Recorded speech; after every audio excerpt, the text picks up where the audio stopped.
ಯಜಮಾನ ಯಜಮಾನ. ಆದ್ರೆ ಇವಾಗ ಅದನ್ನ ಯಾಕೆ ನೆನ್ಪಿಗೆ ಬರ್ತಿದೆ? ಯಾಕಂದ್ರೆ ನೀನು ಆ ಗುಣದೋಳು ಅಲ್ಲ ಅಂತ ವಾದ ಮಾಡ್ತಾ ಇದೀಯ. ಆದ್ರೆ ನಿನ್ನ ಸುಪ್ತ ಮನಸ್ಸು ಇವತ್ತು ಆ ನಿನ್ನ ಭಾವನೆಗಳನ್ನ ಪ್ರೇರೇಪಿಸ್ತಾ ಇದೆ. ನೀನು ಅಂತ ಒಂದು ಪ್ರೀತಿಯ ಅಥವಾ ಕುಟುಂಬ ವಾತಾವರಣದ ಮಧ್ಯೆ ಇದ್ದು ಬಂದಿರಬಹುದು. ಒಂದ್ ವೇಳೆ ಅದು ಒಂದು ಅಷ್ಟು ಜನ ಇರೋ ಕುಟುಂಬನೂ ಆಗಿರಬಹುದು. ನೆವರ್. ನಾನ್ ಯಾಕೆ ಯಾರ್ದೋ ಮನೆಗೆ ಹೋಗ್ಲಿ? ನೋಡಮ್ಮ ಜಾನ್ಸಿ, ನಾನು ಸಾಧ್ಯತೆ ಬಗ್ಗೆ ಹೇಳ್ತಾ ಇದ್ದೀನಿ ಅಷ್ಟೇ. ಅಂಕಲ್, ನನಗೇನೋ ಭಯ ಆಗ್ತಿದೆ. ಅಷ್ಟೇ ಅಲ್ಲ, ನನಗ ಅಮ್ಮನ ನೆನಪು ಕಾಡ್ತಿದೆ. ಅವ್ರ ಕನ್ಸಲ್ ಬಂದು ಕೈ ತುತ್ಕೊಡ್ತಿದಾರೆ. ಅವ್ರ ಜೀವಂತವಾಗಿದ್ದಾರೆ ಅಂತ ನನ್ ಮನ್ಸು ಹೇಳ್ತಿದೆ.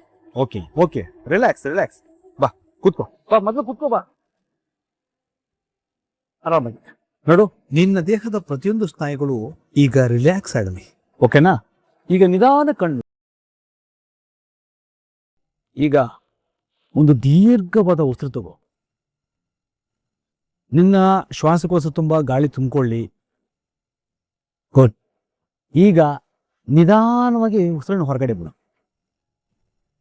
ನಿನ್ನ ಮನಸ್ಸಿನ ಆತಂಕ ಎಲ್ಲ ನಿನ್ನ ಉಸಿರಿನ ಜೊತೆ ಹೊರಗಡೆ ಹೋಗ್ತಾ ಇದೆ ಅಂತ ಭಾವಿಸ್ಕೋ.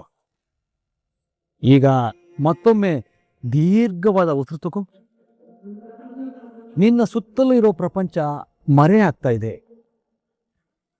ನೀನು ನಿನ್ನ ಮನಸ್ಸಿನಲ್ಲಿರೋ ಆಳವಾದ ಮೌನಕ್ಕೆ ಜಾರ್ತಾ ಇದೀಯ. ನಿನ್ನ ಕನಸಿನ ಮದುವೆ ಮಂಟಪವನ್ನ ನೆನಪು ಮಾಡ್ಕೊಳ್ಳೋದಕ್ಕೆ ಪ್ರಯತ್ನ ಪಡು. ಅಲ್ಲಿರೋ ಬಣ್ಣಗಳು, ಓಡಾಟಗಳು ಎಲ್ಲನೂ ಮನಸ್ಸಿನ ಪರದೆ ಮೇಲೆ ನೋಡೋದಕ್ಕೆ ಪ್ರಯತ್ನ ಪಡು.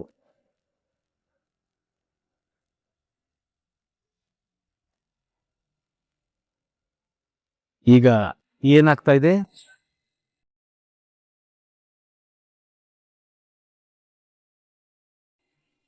ಓಕೆ, ಈಗ ನಿಧಾನವಾಗಿ ಕಣ್ಣು ಬಿಡು. ನೋಡಮ್ಮ ಜಾನ್ಸಿ, ನಿನ್ನ ಮೆದುಳು ಮರ್ತಿರೋ ವಿಷಯನ ನಿನ್ನ ಮನಸ್ಸು ಹಿಡಿದಿಟ್ಕೊಳ್ಳೋಕೆ ಪ್ರಯತ್ನ ಪಡ್ತಾ ಇದೆ. ನೀನು ಮದುವೆ ಅನ್ನೋ ಕಾನ್ಸೆಪ್ಟ್ನೇ ದೇಶಿಸ್ತೀಯ, ಆದ್ರೆ ನಿನ್ನ ಮನಸ್ಸು ಅದನ್ನ ಅನುಭವಿಸಿದೆ ಅಂತ ಅನಿಸ್ತಿದೆ. ನನಗೂ ಯಾವುದು ಕನ್ಫರ್ಮ್ ಅನಿಸ್ತಾ ಇಲ್ಲಮ್ಮ. ಆದ್ರೆ ನಿನ್ನ ಒದ್ದಾಟಕ್ಕೆ ಪೂರ್ತಿ ಉತ್ತರ ಸಿಗ್ಬೇಕಂದ್ರೆ ನೀನು ಒಂದು ಭಾನುವಾರ ಪೂರ್ತಿ ಸೆಷನ್ಗೆ ಅಟೆಂಡ್ ಮಾಡಬೇಕು. ನಿನ್ನ ಸುಪ್ತ ಮನಸ್ಸಿನಲ್ಲಿ ಅಡಗಿರೋ ಅಷ್ಟು ರಹಸ್ಯಗಳನ್ನ ಕಣ್ಣಿರಿಯೋಣ. ನನ್ ಜೀವನದಲ್ಲಿ ಊಹಿಸದ ಘಟನೆಗಳೆಲ್ಲ ನಡೆದೋಗಿದ್ಯಾ ಅಂಕಲ್? ಸದ್ಯಕ್ಕೆ ನನ್ನ ಹತ್ರ ಇದಕ್ಕೆ ಉತ್ತರ ಇಲ್ಲ. ನಿನ್ನ ವಿಚಾರ ಗೊತ್ತಿರೋ ನಿನ್ನ ತಾತನ ಹತ್ರ ಎಲ್ಲಾ ವಿಚಾರನೂ ತಿಳ್ಕೊಳ್ಳೋ ಪ್ರಯತ್ನ ಮಾಡೋದು ಒಳ್ಳೇದು. ಒಂದಂತೂ ಸತ್ಯನಮ್ಮ, ನಿನ್ನ ಒಳಗಡೆ ಇರೋ ಸತ್ಯ ಹೊರಗಡೆ ಬರೋದಕ್ಕೆ ಪ್ರಯತ್ನ ಪಡ್ತಾ ಇದೆ. ಹಾಗಿದ್ದಾಗ ಅದು ಈಚೆ ಬರೋದಕ್ಕೆ ಅವಕಾಶ ಮಾಡ್ಕೊಳ್ಳೋದು ತುಂಬಾ ಒಳ್ಳೇದು. Thank you uncle. ನಾನು ನೆಕ್ಸ್ಟ್ ಸಂಡೇ ನಿಮ್ಮನ್ನ ಮೀಟ್ ಮಾಡ್ತೀನಿ. ಶೂರ್.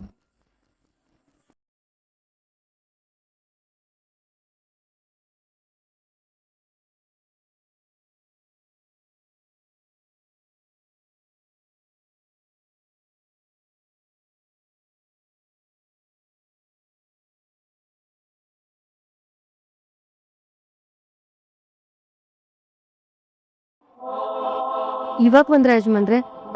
ನಾಷ್ಟ ತಗೊಂಬರ್ಲ್ರಿ? ತಗೊಂಡ್ ಬಮ್ಮ. ಯಜಮಾನ್ರೆ, ಅದು ಮೇಡಮ್ ಅವ್ರು ನಿಮ್ಗ ರಾಗಿ ಗಂಜಿ ಬೇಡ ಇಡ್ಲಿ ಕೊಡಂತ ಹೇಳಾರ್ರಿ. ನನಗೇನ್ ಬೇಕು ಏನ್ ಬೇಡ ಅಂತ ನಾನ್ ಡಿಸೈಡ್ ಮಾಡ್ತೀನಿ. ಬೇರೆ ಯಾರೋ ಹೇಳಿದ್ದನ್ನ ನಾನ್ ಯಾಕೆ ತಿನ್ಬೇಕು? ಕ್ಷಮಿಸ್ರಿ ಯಜಮಾನ್ರೆ, ಮೇಡಮ್ ಅವ್ರು ಹೇಳಾರ ಒಂದೇ ಒಂದ್ ಕಾರಣಕ್ಕ ನಾ ಇಡ್ಲಿ ಮಾಡಿದ್ದೀನ್ರಿ. 5 ನಿಮಿಷ ತಡ್ಕೊರಿ ಯಜಮಾನ್ರೆ. ಹಿಂಗೋಗಿ ಹಿಂಗ್ ರಪ್ಪ ಅಂತ ರಾಗಿ ಗಂಜಿನ ತಗೊಂಬರ್ತೀನ್ರಿ.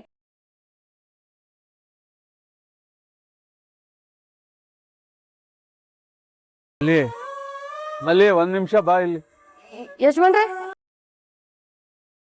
ತಗೊಂಡ್ ಬಾ. ಪರವಾಗಿಲ್ಲ ಯಜಮಾನ್ರೆ, 5 ನಿಮಿಷ ಟೈಮ್ ಕೊಡ್ರಿ. ಹಿಂಗೋಗಿ ಹಿಂಗ್ ರಾಗಿ ಗಂಜಿನ ತಗೊಂಬರ್ತೀನ್ರಿ. ಬೇಡ, ತುಳಸಿ ಏನ್ ಹೇಳಿದಾಳೋ ಅದನ್ನ ನಾನ್ ಕೇಳ್ಬೇಕು, ಅದನ್ನೇ ತಿನ್ಬೇಕು. ಹೋಗ್ ತಗೊಂಡ್ ಬಾ. ಇಲ್ಲ ಯಜಮಾನ್ರೆ, ನೀವ್ ಈ ಮನೆ ಯಜಮಾನ್ರಿ, ನೀವ್ ಹೇಳ್ದಂಗ ಈ ಮನಿ ನಡಿಬೇಕ್ರಿ. ಅಂದ್ಮ್ಯಾಗ ನೀವ್ ಹೇಳಿದ್ದೆ ನಾ ಮಾಡ್ಕೊಂಡ್ ಬರ್ತೀನ್ರಿ. ಇಲ್ಲ ಮಲ್ಲಿ, ಸಮಯ ಸಂದರ್ಭ ಇದೆಯಲ್ಲ, ಅದು ಎಲ್ರ ಮಾತನ್ನು ಕಟ್ಟಾಕ್ಬಿಡುತ್ತೆ. ಇರೋ ಪರಿಸ್ಥಿತಿಲಿ ಅವಳು ಏನು ಹೇಳಿದಳು ಅದನ್ನೇ ಕೇಳಬೇಕಾಗತ್ತೆ. ಯಾಕೋ ನೀವು ಬಹಳ ದುಃಖದಾಗದಿರಿ ಅನ್ಸ್ಲಿಕತ್ತೈತ್ರಿ. ಏನಾಗೈತ್ರಿ? ಏನಿಲ್ಲ. ಏನಾದ್ರೂ ತೊಂದ್ರೆ ಆಗೈತೇನ್ರಿ? ನನ್ಗೇನಾಗಿದೆ ಸಮಸ್ಯೆ ಆಗೋದಕ್ಕೆ? ಎಲ್ಲ ಸರಿ ಇದೆ. ಅಲ್ಲ ಯಜಮಾನ್ರೆ, ನಿಮ್ ಈ ದುಃಖ ಕೋಪ ನೋಡಿದ್ರ ನೋಡು, ನನಗೆ ವಯಸ್ಸಾಗಿದೆ. ಸಮಯಕ್ಕೆ ಸರಿಯಾಗಿ ತಿಂಡಿ ತಿನ್ಬೇಕು. ಯಾಕೆಂದ್ರೆ ಮಾತ್ರೆ ತಗೋಬೇಕು. ನೀನು ಈಗೆಲ್ಲ ಯಜಮಾನ್ಕೆ ಬಗ್ಗೆ ಮಾತಾಡ್ತಾ ಇದ್ರೆ ನಂಗೆ ಸಿಟ್ಟು ಬರೋದಿಲ್ವಾ? ಹೋಗು, ತಗೊಂಡ್ ಬಾ. ಸರಿ ಯಜಮಾನ್ರೆ.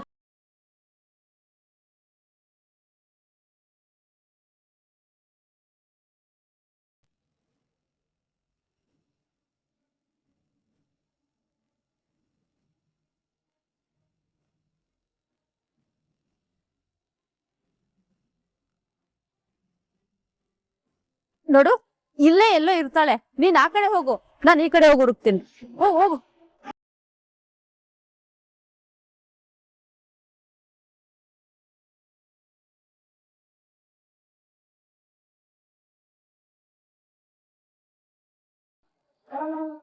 ನೀನ್ ಈ ಕಡೆ ಹೋಗು, ನಾನು ಈ ಕಡೆ ಹೋಗ್ತೀನಿ.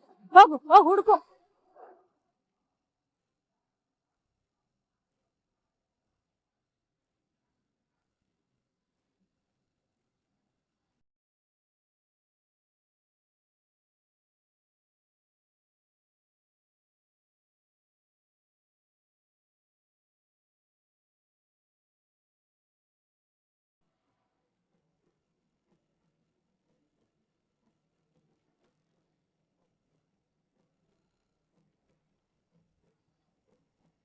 ಇವ್ರಿಗೆ ಪುನಃ ಫೋನ್ ಮಾಡ್ತಿದ್ದಾರೆ.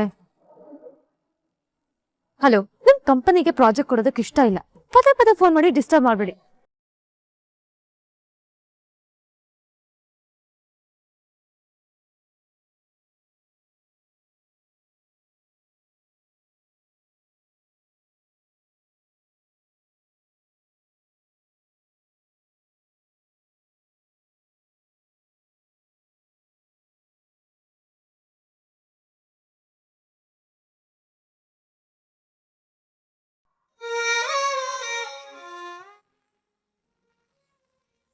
ಸುಮಿತ್ರಾ, ನೋಡ್ದಿಯಮ್ಮ, ನೀನು ನಮ್ಮ ಕಣ್ಣು ಮುಂದೆ ಇದ್ದಿದ್ರೆ ಅಥವಾ ಇವತ್ತು ನನಗೆ ಸಿಕ್ಕಿದ್ದಿದ್ರೆ, ಪಾಪ ಮಲ್ಲಿ ಕೆಲಸ ಮಾಡ್ಕೊಂಡಿರೋಳು, ಅವಳ ಮೇಲೆ ಕೋಪ ಮಾಡ್ಕೊಳ್ಳುವಂತ ಸಂದರ್ಭ ಬರ್ತಾ ಇತ್ತ?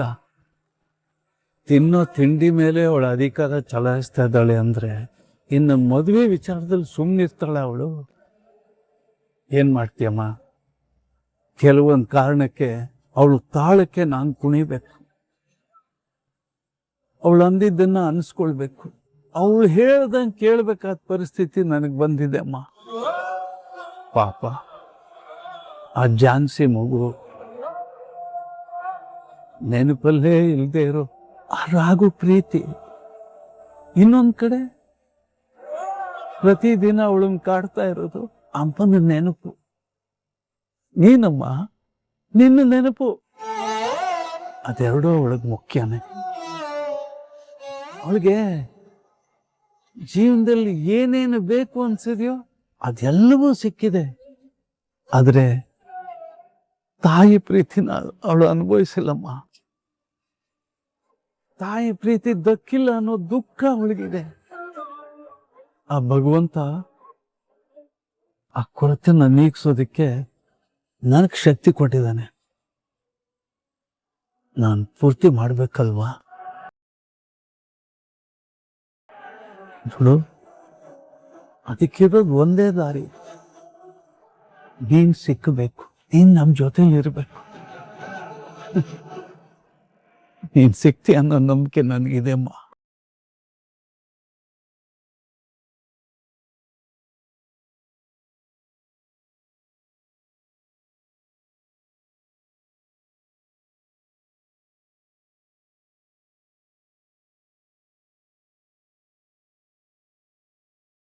ಸಿಕ್ಕಿದ್ಲಾ?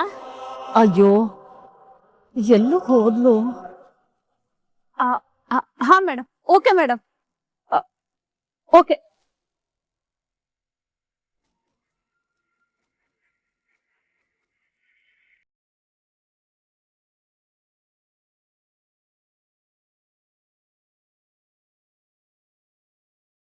ನೀನೇ ಜೀವ ಕೊಟ್ಟೆ ಅಮ್ಮ. ಆದ್ರೆ ಇವತ್ತು ಜೀವನದಲ್ಲಿ ಏನೋ ಕಳ್ಕೊಂಡಿರೋ ಫೀಲ್ ಆಗ್ತಿದೆ. ಅದು ನೀನೇ ಅನ್ನೋದು ನನ್ನ ಅಭಿಪ್ರಾಯ. ನಾನ್ ಜೀವ ಕೊಟ್ಟಿರೋ ಮಗಳು ಎಲ್ಲಿದ್ದಾಳೋ, ಈ ತಾಯಿ ಮಡಲನ್ನ ಯಾವಾಗ ಬಂದು ಸೇರ್ತಾಳೋ. ಈ ಹಾಡು ಯಾಕೆ ನನ್ನನ್ನ ಎಷ್ಟು ಕಾಡ್ತಿದೆ? ಅಮ್ಮ ಯಾಕೆ ಪದೇ ಪದೇ ನನಗೆ ನೆನಪಾಗ್ತಿದ್ದಾಳೆ?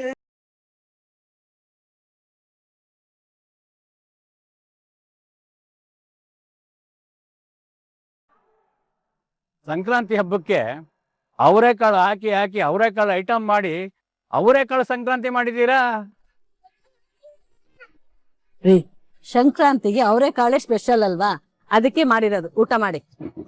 ಚಿಕ್ಕಮ್ಮ, ನಂಗೆ ಅವರೆಕಾಳು ಅಂದ್ರೆ ಫೇವ್ರೇಟ್, ಅದಕ್ಕೆ ಚೆನ್ನಾಗಿ ತಿನ್ಬಿಡ್ತೀನಿ. ರಾಘು, ಮಾಡಿರೋದೇ ನಿನ್ಗೋಸ್ಕರ, ಹೊಟ್ಟೆ ತುಂಬಾ ತಿನ್ನು.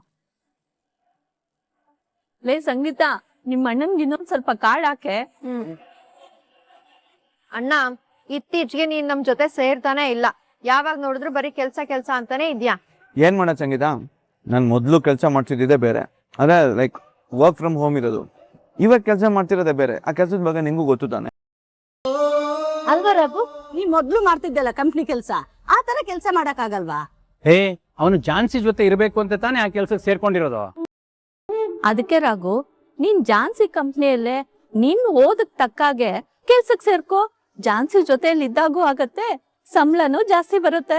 ನೀವ್ ಹೇಳ್ದಂಗೂ ಮಾಡ್ಬೋದು ಚಿಕ್ಕಮ್ಮ, ಆದ್ರೆ ಜಾನ್ಸಿ ಮೇಡಮ್ ಜೊತೆ ಜಾಸ್ತಿ ಟೈಮ್ ಸ್ಪೆಂಡ್ ಮಾಡಕ್ಕೆ ಆಗಲ್ಲ. ಯಾಕಂದ್ರೆ ನಾನು ಬೇರೆ ಕೆಲ್ಸಕ್ಕೆ ಸೇರ್ಕೊಂಡ್ರೆ ಕೆಲಸ ಮುಗಿಸ್ಬಿಟ್ಟು ಮನೆಗೆ ಬರ್ಬೇಕು. ಅದೇ ಡ್ರೈವರ್ ಕೆಲ್ಸಕ್ಕೆ ಸೇರ್ಕೊಂಡ್ರೆ ಯಾವಾಗ್ಲೂ ಅವ್ರ ಜೊತೆನೇ ಇರ್ಬೋದು. ಅಣ್ಣ ಹೇಳ್ತಾ ಇರೋದು ಕರೆಕ್ಟ್ ಆಗೇ ಇದೆ. ಈಗ ಅವ್ನ್ ಏನ್ ಕೆಲ್ಸ ಮಾಡ್ತಾನೆ ಅನ್ನೋದಕ್ಕಿಂತ ಅದಕ್ಕೆ ಜೊತೆ ಇರೋದೇ ಮುಖ್ಯ. ಅದಕ್ಕೆ ಜೊತೆ ಇರೋದೇ ಮುಖ್ಯ, ಹೌದು. ಆದ್ರೆ ಅವನು ಕಂಪ್ನಿ ಕೆಲಸನೂ ಮಾಡಿದ್ರೆ ಸಂಬಳ ಜಾಸ್ತಿ ಬರುತ್ತಲ್ವಾ, ಅವಾಗ ನಮ್ಮ ಸಮಸ್ಯೆಗಳು ಕಡಿಮೆ ಆಗಿರೋದು. ಯಾಕೆ ದೊಡ್ಡಪ್ಪ, ಮನೇಲಿ ಏನಾದ್ರೂ ದುಡ್ಡಿನ ಸಮಸ್ಯೆ ಇದೆಯಾ, ಅಥವಾ ಮನೆ ನಡೆಸೋ ಕಷ್ಟ ಆಗ್ತಿದ್ಯಾ? ಅದು ಹಾಗಲ್ಲಪ್ಪ ರಾಘು, ಆ ಫೈನಾನ್ಸ್ ನೀನ್ ಅದ್ರ ಬಗ್ಗೆ ಎಲ್ಲ ತಲೆ ಕೆಸ್ಕೋಬೇಡಪ್ಪ. ಮನೆ ನಿಭಾಯಿಸೋದಕ್ಕೆ ನಾವೆಲ್ಲ ಇದೀವಲ್ಲ, ನಾವ್ ನೋಡ್ಕೊಳ್ತೀವಿ.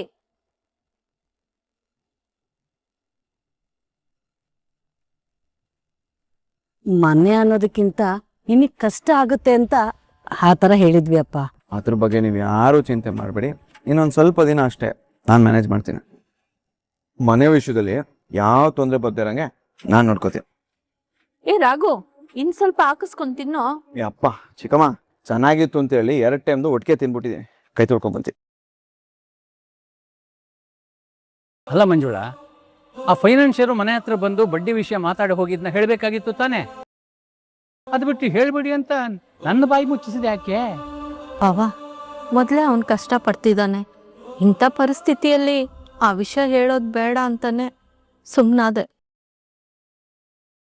ಅದು ಅಲ್ದೆ ಇವತ್ತ ಹಬ್ಬ, ಕಡೆ ಪಕ್ಷ ಇವತ್ತಾದ್ರೂ ನೆಮ್ಮದಿಯಾಗಿರ್ಲಿ ಅಂತ ಸುಮ್ನಾದೆ ಅಷ್ಟೆ. ಒಳ್ಳೆ ಕೆಲಸ ಮಾಡಿದೆ ಮಂಜುಳಾ. ದುಡಿಯೋ ಗಂಡಸ್ಗೆ ದಿನ ಬೆಳಗಾದ್ರೆ ಜಂಜಾಟಗಳು ಇದ್ದಿದ್ದೇ. ಕೊನೆ ಪಕ್ಷ ಇವತ್ತಾದ್ರೂ ಅವ್ನು ಸಂತೋಷವಾಗಿರ್ಲಿ. ಸರಿ ಸರಿ, ನೀವೆಲ್ಲ ಊಟ ಮಾಡಿ ಮುಂದಿನ ಕೆಲಸ ನೋಡಿ.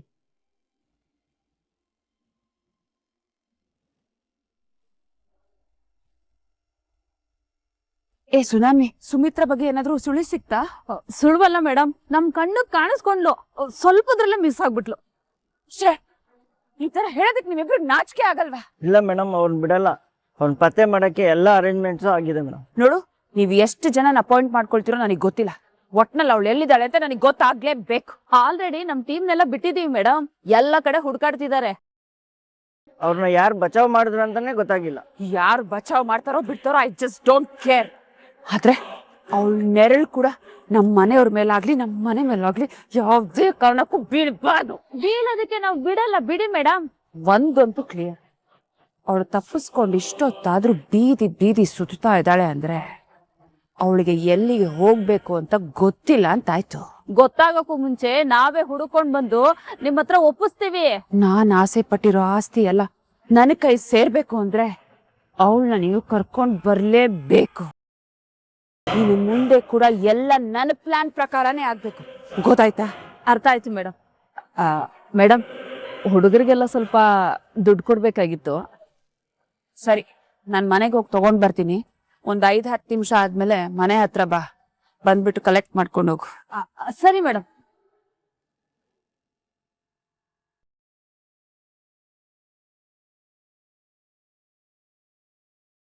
ಯಾರ ಹೆತ್ ಮಗಳೋ ಗೊತ್ತಿಲ್ಲ, ಆದ್ರೆ ಇವತ್ತು ನೀ ನನ್ಗೆ ಪುನರ್ಜನ್ಮ ಕೊಟ್ಟೆ. ನೀನು ನಿನಗ್ ಜನ್ಮ ಕೊಟ್ಟವಳು ಯಾವಾಗ್ಲೂ ಸುಖವಾಗಿರಿ. ಇವತ್ ಯಾಕೆ ಹೀಗಾಗಿದೆ? ನನಗೇನಾಗಿದೆ?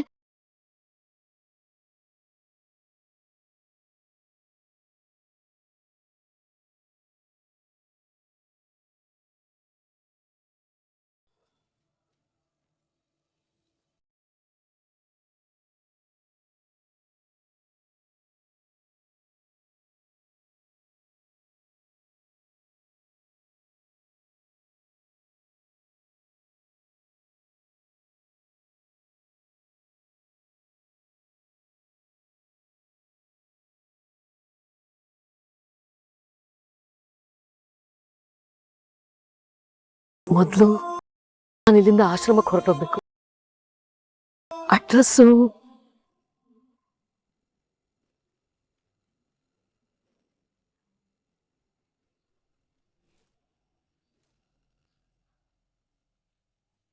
ನನ್ ಕಾರಲ್ಲಿ ಇರೋದ್ ಗೊತ್ತಾಗಿ ನಾನು ಹುಡುಕೊಂಡು ಇಲ್ಲಿಗೆ ಬಂದ್ಬಿಟ್ಟಿದಾರಲ್ಲ, ಏನ್ ಮಾಡ್ಲಿ ಈಗ ನಾನು? ನೋಡು, ನೀನ್ ಕೇಳಿದ ಅಮೌಂಟ್ ನಾನು ಇವತ್ತೇ ಕಳ್ಸ್ಕೊಡ್ತೀನಿ. ದುಡ್ಡಿನ ಬಗ್ಗೆ ನೀನ್ ಏನು ಯೋಚನೆ ಮಾಡ್ಬೇಡ. ನಾನ್ ಕಳ್ಸಿರೋ ಫೋಟೋದಲ್ಲಿ ಇರೋ ಲೇಡಿನ ಬೇಗ ಹುಡ್ಕೋದಿಕ್ಕೆ ವ್ಯವಸ್ಥೆ ಮಾಡು. ಓ, ನಾನಲ್ಲಿ ಇರೋದು ಅವ್ರಿಗೆ ಗೊತ್ತಿಲ್ಲ, ಅವ್ರ ಪಾಡ್ಗೋರು ಹುಡುಕ್ತಾ ಇದಾರೆ ಅಷ್ಟೇ. ಅಯ್ಯೋ, ಈ ಕಡೆಗೆ ಬರ್ತಾ ಇದಾರಲ್ಲ, ನನಗೇನ್ ಮಾಡ್ಲಿ? ನನ್ ಜೀವ ಉಳಿಸಿದ ಹುಡುಗಿ ಮನೆ ಇದೆ ಅಂದ್ಮೇಲೆ ನನಗ್ ರಕ್ಷಣೆ ಕೊಡೋ ಜಾಗನೂ ಇದೆ ಆಗಿರ್ಬೋದು. ಆ ಹುಡುಗಿ ಸಹಾಯ ಕೇಳಿ ಹೇಗಾದ್ರೂ ನಾನು ಆಶ್ರಮ ಸೇರ್ಕೊಂಡ್ಬಿಡ್ತೀನಿ.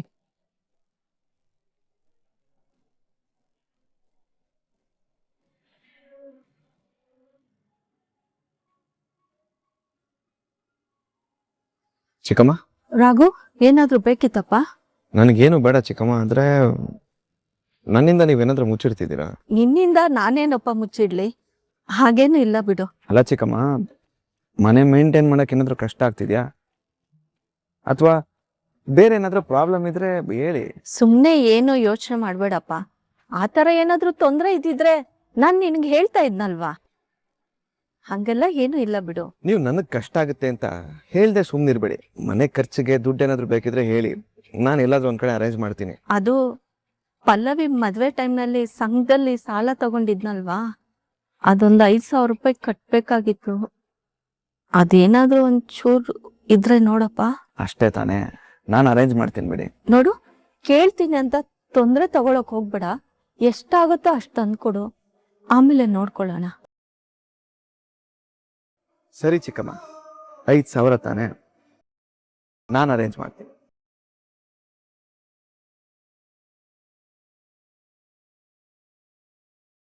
ನಾನ್ ನಿನಗೆ ಕೊಟ್ಟಿರೋ ಟೈಮ್ ಮುಗಿಯೋದಿಕ್ಕೆ ಇನ್ನ ಜಸ್ಟ್ 9 days ಅಷ್ಟೇ. ಮತ್ತೆ ಈ ರೀತಿ ವ್ಯರ್ಥ ಪ್ರಯತ್ನಗಳು ಮಾಡಿದ್ರೆ ನಿನ್ ಸೊಸೆ ಎಲ್ಲಿರ್ತಾಳೆ ಅಂತ ನಾನು ಅವತ್ತೇ ಕರ್ಕೊಂಡು ಹೋಗಿ ತೋರಿಸಿದ್ನಲ್ವಾ.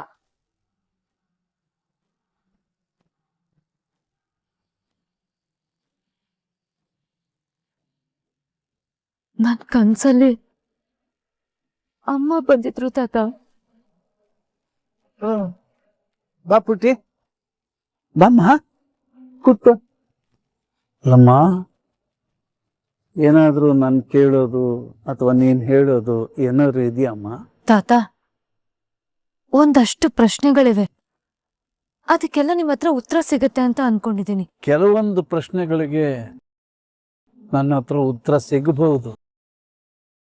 ಮತ್ತೊಂದಷ್ಟು ಪ್ರಶ್ನೆಗಳಿದಾವಲ್ಲ, ಅವುಗಳಿಗೆ ಕಾಲನೇ ಉತ್ತರ ಕೊಡ್ಬೇಕು. ಕಾಲಕ್ಕಿಂತ ಹೆಚ್ಚಾಗಿ ನಾನ್ ನಂಬಿರೋದು ನಿಮ್ಮನ್ನ ತಾತ.